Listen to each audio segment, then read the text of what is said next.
যে আমরা এখন যে বাসাতে ভাড়া থাকি সে বাড়িওয়ালার আমাদের বাড়ি থেকে বের করে দিচ্ছে। আমরা যেভাবে চলতেছি অনেক কষ্টকর জীবনযাপন করতেছি। বাসা ভাড়ার মালিক তো ঠিকভাবে বা আমাদের সাথে খারাপ ব্যবহার করে, মাঝে মাঝে কি ভালো দিতে পারেন না কেন, থাকছেন কেন এভাবে। আর এখন ফ্যামিলি নিয়ে যাওয়াটাও তো খুব কষ্টকর। আর বারবার আশ্বাস দেওয়ার পরেও ঠিকভাবে বেতন দেয় না। আর আমাদের যে আগে বিভিন্ন ধরনের কোম্পানির সমস্যা আছে, যে আমাদের প্রভিডেন্ট ফান্ডের হিসাবগুলো দিত, ইয়ারলি হিসাব দিত, সেটাও দিচ্ছে না আমাদের, কোনো কিছু দিচ্ছে না ঠিক মতন। আর ইনসেন্টিভ আমাদের যেগুলো ছিল সেগুলো দিচ্ছে না। লিভ ইনকেসমেন্টের টাকা আছে গত বছরে, সেটাও দিচ্ছে না। মানে বিভিন্নভাবে টাল বাহানা করে চলছে। আমাদেরকে আমরা করিনি, ডাইরেক্ট করিনি, আমাদের এভাবে স্ট্রাইক করিনি কোনো সময়, বা আন্দোলনেও আসেনি। আমাদেরকে RSM বিভিন্ন সময় এরিয়া ম্যানেজার এরা আমাদের আশ্বস্ত করছে না এই মাসে পরে দিয়ে দেবে, এই মাস পরে দিয়ে দেবে, সামনের মাসে ঠিক হবে, বা 6 মাস পরে ঠিক হবে, বা 5 মাস পরে ঠিক হবে। কোনো সময় এবার ঠিক হচ্ছে না। গত মাসে রমজান মাসের বোনাস আপনার এই গত 15 তারিখে না 16 তারিখে দিয়েছিল আমাদের, রমজানের মানে ঈদ উল ফিতরের বোনাস। আর এই বোনাস তো দিবে কি দিবে না, বেতন দিবে না, তার কোনো মানে ঠিক ঠিকানা নাই। 3 মাস 4 মাস যায়, একটা স্যালারি অ্যাডজাস্টমেন্ট করে।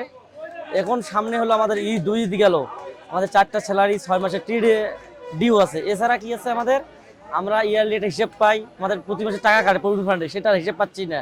তারপরে আমাদের কি আছে, লিভ অ্যাডজাস্টমেন্ট একটা প্রতি বছর দেয়, এটা 2 বছর থেকে আমরা হিসেব পাচ্ছি না। তারপরে আমাদের অনেক ইনসেনটিভ বাকি আছে। তাই কোম্পানির মানে আমরা আশ্বাস পাচ্ছি না, অনেক আশ্বাস পাচ্ছি কোনো। আমরা এখন চাচ্ছি কি, কোম্পানি যদি আমাদেরকে বাদ দিয়েও যদি কোম্পানি ভালো চলুক, কিন্তু আমাদের পাওনা বুঝি দেখ, আমরা চলে যাব। এবং কোম্পানি যদি আমাদের রাখে, সেই পজিশন তৈরি করে কোম্পানি আমাদের রাখুক। আর আমাদের যদি বাদও দেয়, আমাদের সমস্যা নেই, আমাদের পাওনা বুঝি দিবে, আমরা চলে যাব। আমরা কোনো মানে জঞ্জাটের মধ্যে নাই, কোনো মারামারিতে নাই। আমরা সবাই সুন্দর সমাধানের মধ্যে জন্য বারবার একটাই আবেদন করে আসতেছি। প্রায় 19 মাস ধরে আমরা এভাবে ভুগতেছি। আমরা এখানে 6টা টিএডিএ এবং 4 মাসের স্যালারি এখন পেন্ডিংয়ে আছে।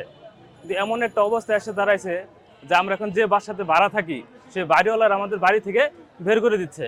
যে আমরা লজ্জা আসলে কারোর সাথে শেয়ার করতে পারতেছি না। আমাদের পরিস্থিতি এতটাই খারাপ।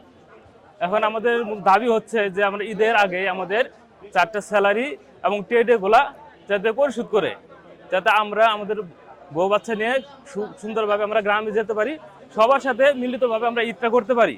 আমাদের এর ছাড় বেশ কিছু দাবি নাই। আমাদের তো একটা দাবি না, কিন্তু আমাদের ন্যায্য চাওয়াটা যদি, আমরা তো ভিক্ষা করতে আসি না, আমরা থাকতে বেতন, আমরা কাজ করছি, আমরা টাকা পাবো, সে টাকাটা আমাদের দিবে।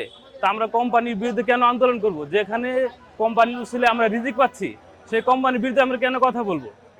কিন্তু আমরা আজকে এমন একটা পরিস্থিতি হয়ে গেছে যে আমাদের পিছনে একদম ঠেকেছি, ওয়ালের সাথে ঠেকে গেছি।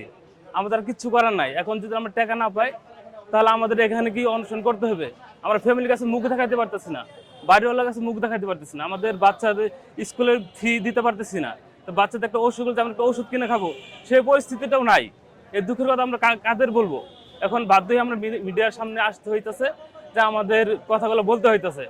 এখন মিডিয়ার মাধ্যমে আমরা সবাইকে জানাতে চাই, যাতে আমাদের এইটা পাওনাটা ঈদের আগেই মালিক পক্ষের মাধ্যমে একটা সমাধান আসে। সমাধান বলতে আমাদের সব পাওনা দানা পরিশোধ করে দেয়।